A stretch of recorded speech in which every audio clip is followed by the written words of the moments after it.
can you make more disposable income? How can you make more cash? How can you have more money that you can spend on yourself?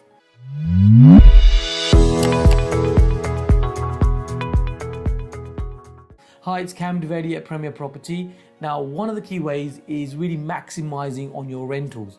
So really important that you get into an area where you can really maximize this. Now, if you're like me, it's really important that you think about these things. And one of the things that we think about, and I'm sharing with you right now, is making sure that there's a supply and demand in the area.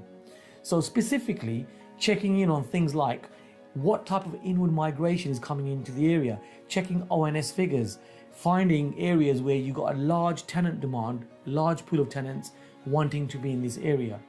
What types of areas are there that you can find? Also thinking about the supply of stock. Is there enough affluent supply? Is there enough stock out there that you can actually be investing in an area? No point investing in an area where there's not enough stock, right?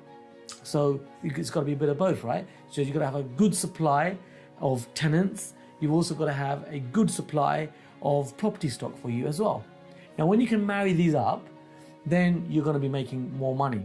Now, another way that you can actually do this, and I'm sharing right now, is that you can actually maximize your rental income by making sure that you've got the lowest purchase prices and the highest rental for your area. So think about these two parameters, okay? So look for the ratio where your purchase prices are lower. Now, typically 160K or less, the lower you go, is going to be a really good purchase price for you.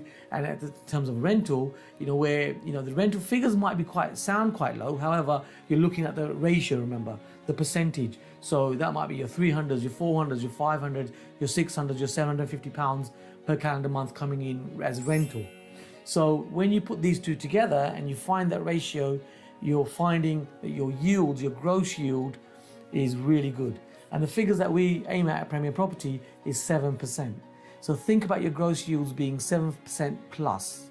Now typically we get anything between 10 to 12 on some of our strategies. On some of them we get 14 to 20. So there are many ways of increasing these yields, but think about that ratio to start with so you can really maximize your rental.